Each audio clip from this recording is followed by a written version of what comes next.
Hey, leader. We're currently in a series on wisdom. Proverbs chapter 4, right here, verse 7 says, wisdom is the principal thing, the most important thing, therefore get wisdom.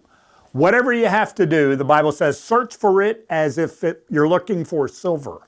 So if you lost a gold ring or a silver ring, you would be looking. So every day we're to be looking at wisdom. And I outlined the book of Proverbs several years ago, and it came down to 6 different categories. We've talked about wise words as part of wisdom, integrity, self-control. Today we're talking about discretion. So when I was in the 7th grade, I had Mrs. Harless from my English class. She walked in one day and wrote on the board, "It is better to be thought a fool and remain silent than to open your mouth and remove all doubt." Now, I don't know why that stuck with me all these years, but it points to the area of discretion. When we're talking about discretion or being discreet, you can almost hear the word secret in there. Doesn't mean that you're keeping secrets, but it does mean a few things. The first thing discretion means, the word itself means to cut through.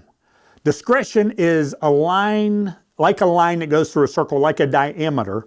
So when a line goes through a circle, it divides the circle between the upper and the lower. You see, somebody with discretion does not see the world as one whole. They recognize that there are different parts of the world. So somebody who, for example, thinks that everybody in the world is out to help them, that person is gullible. They're going to miss a lot of things. On the other hand, if somebody thinks everybody in the world is out to harm them, they see the whole circle as the same, we call that cynical. That's not true either. The truth is, there are things in the world that will help you and other things that will harm you. A person with discretion is able to cut through. They're able to see indicators of harm, but also they're able to see components of people that are trying to help them. So when you think of discretion, you think of dividing situations, not just seeing as a one whole, but there are a lot of things going on within that situation. Each of us could watch one 30-second video and pull different things out of it. Why is that? We're pulling things out of it because of the filters that we bring to it. So we understand, if we have discretion, that all of us have filters. We all have experiences. We all have education. We all have those voices in the back of our head that were said to us maybe as early as 9 or 10 years old that we bring to a situation that colors that particular situation. So a person with discretion is one who cuts through situations. They don't see it as just one whole. They're able to take it apart and analyze it and understand what's truly going on.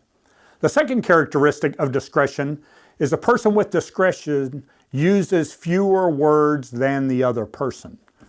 So if you've seen me on videos, you know I have no trouble talking, most often talking too much. Used to be that way anyway, until I realized that listen and silent are the same letters, just mixed up a little bit.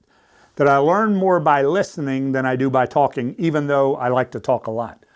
So one way that I do this, when I'm talking with almost anybody now, in my mind, I'm holding a stopwatch, and when I start talking, I'll click it, and then I'll let it go, and then when the other person starts talking, I'll click a different stopwatch and let it go. So the goal is, in every conversation, for the other person to speak longer than I am speaking. So if I'm doing most of the talking, I'm doing less of the listening. If I'm doing less of the talking, I'm doing more of the listening. So my discretion increases as my words are fewer. Now, there are some of you who don't like a lot of words, don't use many words. That's okay. This fits right in your bailiwick. But sometimes you have to use words to prompt the other person to help them to really understand what it is that you're trying to say. But overall, discretion helps you cut through situations, but also you use fewer words than the other person uses. Proverbs chapter 10, verse 19 says, "When there are many words, wrongdoing is unavoidable, but he who restrains his lips is wise." I want to be that wise person. So cut through situations, use fewer words. And then number 3, a way to increase your discretion is to recognize that your words have weight. Now, as you go through life, your words tend to weigh more. My words that used to have 100 pounds attached to each word, in some instances, in some contexts, now are 1,000-pound words, a lot weightier.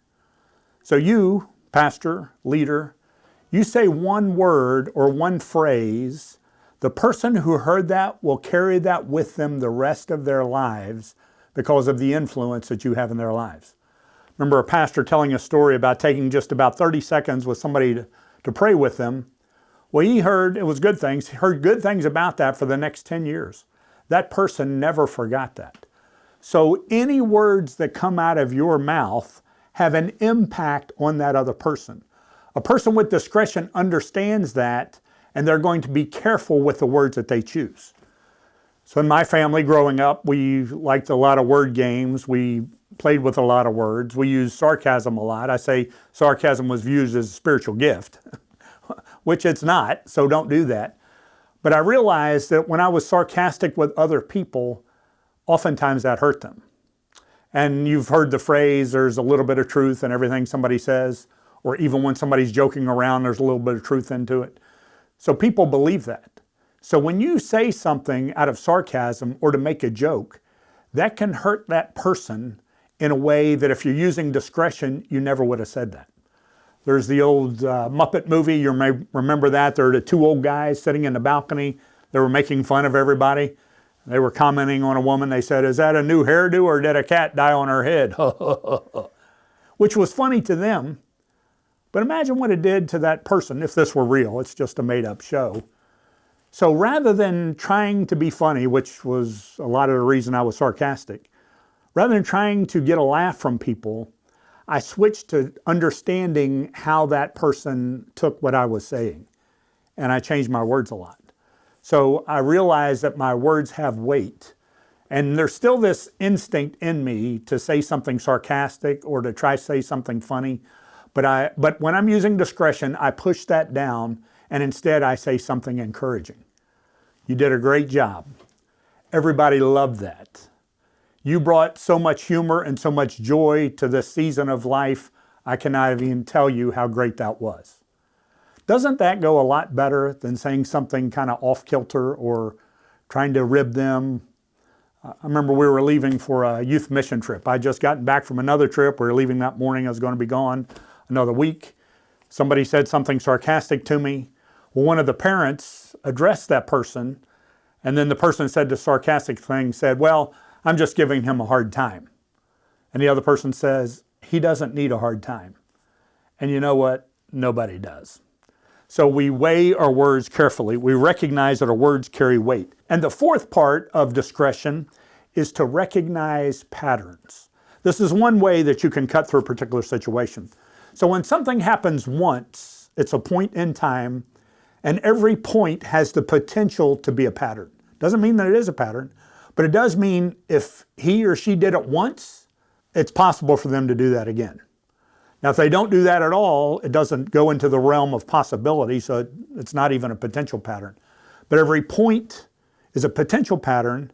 Now, when something happens twice, it's a pattern. And every pattern leads to a pathway. So when you as a leader observe something happening once, that may be off the cuff, it may not be something that's going to develop, but it has the potential for it because it happened once. If it happened twice, you can about lock it in that you need to understand what that pattern is and how to adjust to it. Now, this isn't always a good thing. Sometimes this is a bad thing. It's just recognizing that people are most likely to do what they have already done. People typically do what they've already done. And for you as a leader to recognize that pattern increases your discretion. Now, you don't go talk to them about the pattern. You don't map it out on the wall. You don't explain it. You just watch. And then you adjust your speaking, you adjust your leading based on the patterns that you see.